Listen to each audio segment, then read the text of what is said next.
Hi everyone. నిన్న జరిగిన మ్యాచ్‌లో అయితే మనకు పాకిస్తాన్ మొన్నటి మ్యాచ్‌లో యూఎస్ఏ ఇచ్చినంత పోటీని కూడా ఇవ్వలేకపోయింది. అసలు మ్యాచ్ సెకండ్ ఇన్నింగ్‌లో అయితే ఎటువంటి ఎక్స్‌పెక్టేషన్స్ లేకుండా అయితే జరిగింది. అంత ఈజీగా ఓడిపోతారని అయితే అనుకోలేదు పాకిస్తాన్ వాళ్ళు. వాళ్ళైతే చాలా స్టేట్మెంట్స్ అయితే చేసినారు కదా మ్యాచ్‌కి ముందు. సో, మ్యాచ్ విషయానికొస్తే మన ఇండియా 175 చేసింది. దానికి వాళ్ళు 114 అయితే చేసి 61 రన్స్ తేడాతో అయితే ఓడిపోయారు కదా! ఇక్కడ చిన్న అభిషేక్ శర్మ వికెట్ పోయినా కానీ ఇషాన్ కిషన్ అయితే ఎలాంటి ఆట ఆడాడో అదైతే పాకిస్తాన్కి అయితే జరగలేదు. వాళ్ళ టీంలో ఏ ఒక్కరు కూడా స్టార్టింగ్ నుంచి అలా ఆడలేదు. ఒక సిచ్యువేషన్లో 100 కూడా కష్టమే అన్నటువంటి సిచ్యువేషన్ అయితే ఉండింది. మధ్యలో వాళ్ళ వికెట్ కీపర్ ఉస్మాన్ ఖాన్ ఆడిన తర్వాత కొంచెం స్కోర్ అయినా వచ్చింది. సో, ఇక్కడైతే కొలాప్స్ అయిపోయారు పాకిస్తాన్ వాళ్ళైతే. మన ఇండియా బౌలింగ్ కూడా చాలా బాగా అయితే వేశారు. ముఖ్యంగా స్పిన్నర్స్ అయితే అక్షర్ పటేల్ కావచ్చు, మన కుల్దీప్ యాదవ్ కావచ్చు చాలా బాగా వేశారు. మనం అనుకున్నట్టుగానే స్కోర్ అయితే 175, 180 అనుకున్నాం. 175 అయితే చేశారు. పిచ్ కూడా చాలా కష్టంగానే ఉంటుంది. కాకపోతే ఇషాన్ కిషన్ ఒక్కడే ఇక్కడ రెండు టీముల్లో డిఫరెన్షియల్ పిక్ అనుకోవచ్చు.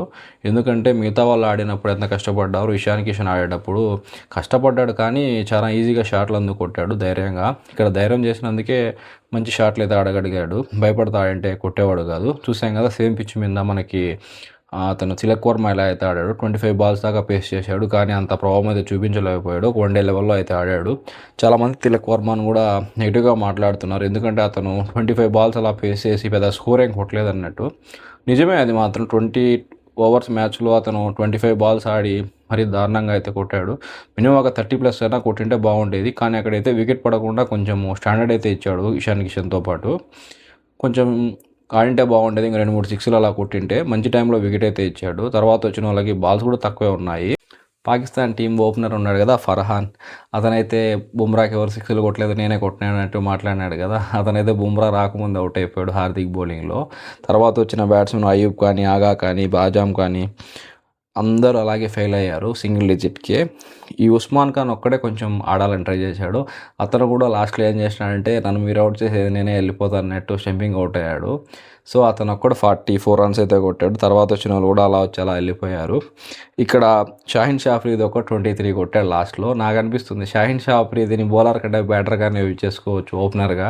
ఎందుకంటే ఓపెనర్గా వచ్చే షైమ్ అయూబ్ బౌలింగ్ తప్పితే బ్యాటింగ్లో అంత ప్రభావం చూడడం లేదు. మీరు కావాలంటే లాస్ట్ ఒక 10 ఇన్నింగ్స్ అలా చూసుకోండి. బ్యాటింగ్లో డకౌట్లు అవుతాడు, కావాలంటే వికెట్లు తీస్తాడు. సో, ఆల్రౌండర్ లెక్క. సో, అతను వచ్చేసి మిడిల్ ఆర్డర్లో వచ్చి మళ్ళీ బౌలింగ్ వేస్తేనే బాగుంటుంది. షాహీన్ ఆఫ్రిదిని అయితే ఓపెనర్గా వాడుకోవచ్చు. మిగతా వాళ్ళు ఆడడం లేదు కదా. సో, అక్కడైతే ఒక పవర్ ప్లేలో 2-3 షాట్లు ఆడినా కానీ ఒక 10 రన్లు వచ్చినా కానీ మేలే కదా టీంకి. నేనైతే అలా అనుకుంటున్నాను. మీరేమనుకుంటున్నారు కామెంట్ సెక్షన్లో చెప్పండి. టీం అయితే వాళ్ళది గందరగోళంగా ఉంది. ఫకర్ జమాన్ అయినా వాళ్ళు పెట్టుకుంటే బాగుండేది. అసలు వాళ్ళు స్పిన్నికే ఆడలేనట్టున్నారు. బాబర్ అజమ్ అయితే మరీ దారుణంగా బౌల్డ్ అయ్యాడు. సో, ఇక్కడ సల్మాన్ ఆగా కూడా అంతగా ఏం ఆడలేదు. మామూలుగా అతను కెప్టెన్ కదా, కెప్టెన్గా కొంచెం నిలబడతాడని నేను అనుకున్నాను. మామూలుగా కెప్టెన్గా కనపడి అతను బాగానే ఆడతాడు. మెయిన్ బౌలర్లు కాదని తిలక్ వర్మ ప్లస్ రింకు సింగ్ కూడా బౌలింగ్ వేస్తారని అర్థం చేసుకోవచ్చు పాకిస్తాన్ ఎంత బాగా బ్యాటింగ్ ఆడిందో. సో, వీళ్ళు కూడా మ్యాచ్ ప్రాక్టీస్ అదున్నట్టు వీళ్ళు బౌలింగ్ అయితే వేశారు. తిలక్ వర్మ వికెట్ కూడా తీశాడు. మరీ దారుణంగా ఉంది పాకిస్తాన్ బ్యాటింగ్ అయితే. సో, ఇటువంటి సిచ్యువేషన్ ప్రయోగాలు చేస్తే కొంచెం మేలు. ఎందుకంటే ఎదురుగా గెలిచే మ్యాచ్లో అప్పుడప్పుడు కొన్ని ప్రయోగాలు అయితే చేయాలి. నెక్స్ట్ ఎప్పుడన్నా ఒక బౌలర్ షాట్ ఉన్నప్పుడు వాడుకోవచ్చు కదా ఇలాంటి సిచ్యువేషన్స్ వస్తే. సో, బాగా అనిపించింది. ముఖ్యంగా బ్యాటింగ్ సెక్షన్లో అయితే నాకు తిలక్ వర్మను ప్లస్ శివం దూబేను ఇరికిచ్చినట్టు అనిపిస్తుంది. ఎందుకంటే ఆల్రెడీ మనకు మంచి ప్లేయర్లు ఉన్నారు. ఐపీఎల్లో ఫైనల్ దాకా చేసిన అయ్యర్ కావచ్చు, చెన్నైకి ఆడే గైక్వాడ్ కావచ్చు చాలా బాగా ఆడతారు. ఎందుకో వీళ్ళని వచ్చేసి కావాలని సైడ్ లైన్ చేస్తున్నట్టుంది. నాకెందుకో ఈ టీమ్ కాంబినేషన్లో తిలక్ వర్మను ప్లస్ శివం దూబేని ఇరికిచ్చినట్టు అనిపిస్తుంది. ఎందుకంటే వాళ్ళిద్దరూ అంత ప్రాపర్గా ఆడడం కూడా లేదు. నిన్నటి మ్యాచ్లో అయితే చూడవచ్చు బాగా అనిపిస్తుంది మనకి. ఆ ప్లేస్లో అయితే అయ్యర్ను ప్లస్ గైక్వాడ్ నడిపించుకుంటే చాలా బాగుంటుంది. అయ్యర్ అయితే ఏ సిచ్యువేషన్లో అయినా స్పిన్నర్ లైన్ ఎంత బాగా ఆడుతుందో మనకు తెలుసు. గైక్వాడ్ అయితే ఒక కోహ్లీ లెవెల్లో 1 డౌన్ అలా వస్తే బాగా ఆడతాడు. వీళ్ళిద్దరిని కాదని మిగతా వాళ్ళని ఎందుకు రుద్దుతున్నారో నాకైతే అర్థం కావడం లేదు. మరి ఇంతలా రుద్దడం వల్ల ఏమవుతుందంటే టాలెంట్ ఉన్న ప్లేయర్లు అయితే వాళ్ళైతే యూజ్ లేకుండా పోతుంది కదా. ఫ్యూచర్లో మళ్ళీ ఒక ఏజ్ని చూసుకొని ఇంకా యంగ్స్టర్స్ కావాల్సని మళ్ళీ అటు కూడా పక్కన పెడతారు. నాకైతే వాళ్ళిద్దరిని ఈ టీంలో ఇంక్లూడ్ చేసింటే చాలా బాగుండేది.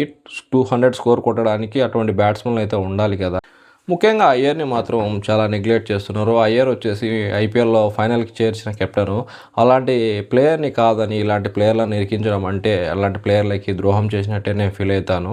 ఎందుకంటే అతను గాయపడినా గానీ మళ్ళీ వచ్చి మంచి మంచి కమ్‌బ్యాక్‌లయితే ఇస్తున్నాడు గదా! అతనేమంత ఏజ్ బారుడు ఓన్లీ వన్‌డేలకు, టెస్ట్‌లు కన్సిడర్ చేసేంత ప్లేయర్ మటుకు కాదు అని నేను ఫీల్ అవుతున్నాను. మీరేమనుకుంటారో కామెంట్ చేయండి.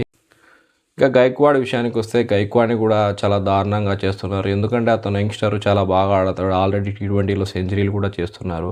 ఒక తిలక్ వర్మకి ఇచ్చిన ఛాన్సులు గానీ, రింకుకి ఇచ్చిన ఛాన్సులు గానీ, ముఖ్యంగా సామ్సన్ అయితే లేపి పెడతా ఉంటారు టీమ్‌లో ప్రతిసారి. ఎందుకంటే అతను ఏదో పెద్ద ప్లేయర్ మాదిరి. ఓకే, పెద్ద ప్లేయరే, ఛాన్సులు ఆల్రెడీ ఇచ్చారు కదా! సేమ్ అటమాదిరి గైక్వాడ్‌కి కూడా ఇవ్వాలని నేనైతే అనుకుంటున్నాను. ఎందుకంటే ఒక యంగ్‌స్టరు అలాంటి మ్యాచ్‌లు ఆడడం వల్ల వరల్డ్ కప్‌లో అలాంటియన్నీ ఇంకా బాగా రాడు. నెక్స్ట్ వరల్డ్ కప్‌కి బాగుంటాడు కదా! ఈ గంభీర్‌కి చెన్నై టీమ్‌లో ఆడే వాళ్ళనైతే ఇష్టం లేదేమో టీమ్‌లో పెట్టుకోవడము. ఒక దుబేని తప్పితే ఎవరిని అంతగా కన్సిడర్ చేయడం లేదు. అసలు గైక్వాడు ఇప్పుడుండే ప్లేయర్‌లలో చాలా మంచి ప్లేయరు. ఇతను స్పిన్‌గా ఆడడం గానీ, ఫాస్ట్ పిచ్‌ల మీద ఫాస్ట్ బౌలర్‌ని ట్యాకిల్ చేయడం గానీ బాగా చేస్తాడు. ఒక కోహ్లీ, ఒక రోహిత్ శర్మ రేంజ్ ప్లేయరు. కాకపోతే అతన్ని చాలా చీప్‌గా చూస్తున్నారు. అదో ఇదో అంటే అతను 30+ క్రాస్ అయిన తర్వాత అదో ఇదంటే రిటైర్మెంట్ కూడా వచ్చేస్తది. సో, ఇలాంటి టాలెంట్‌ని అయితే చాలా దారుణంగా మిస్‌యూజ్ చేస్తున్నారు. వీళ్ళ స్వార్థం కోసం అయితే నేను అనుకుంటున్నాను.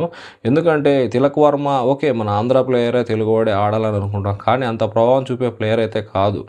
ఏదో ఆసియా కప్‌లో గెలిపించాడు అలా అనుకోవచ్చు. నిన్నటి మ్యాచ్ చూస్తే నీట్‌గా అర్థమైపోతుంది. ఏముంది 2, 3 సిక్స్‌లు కొట్టాలని ట్రై చేయలేనప్పుడు ప్లేయర్ ఎందుకు ఆడడము? అదే ప్లేస్‌లో గైక్వాడ్ గాని, అయ్యర్ గాని ఉంటే అయ్యర్ సిక్స్‌లు ఎట్ట కొడతాడు మన స్పిన్నర్ బౌలింగ్‌లో?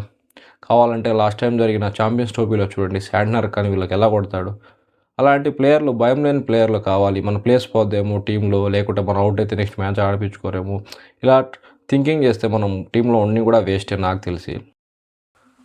మన సెలెక్టర్లు కూడా ఇషాన్ కిషన్ విషయంలో అయితే కొంచెం మంచే చేశారు. ఆ ప్లేస్‌లో మన గిల్ ఉండించుకునుంటే మరీ దారుణంగా ఉండేది. నిన్న అట్లాంటి ఇన్నింగ్స్ మనం ఇషాన్ కిషన్ కొట్టినాడు కదా! సేమ్ అది గిల్ నుంచి గానీ ఎక్స్‌పెక్ట్ చేయలేము అసలు.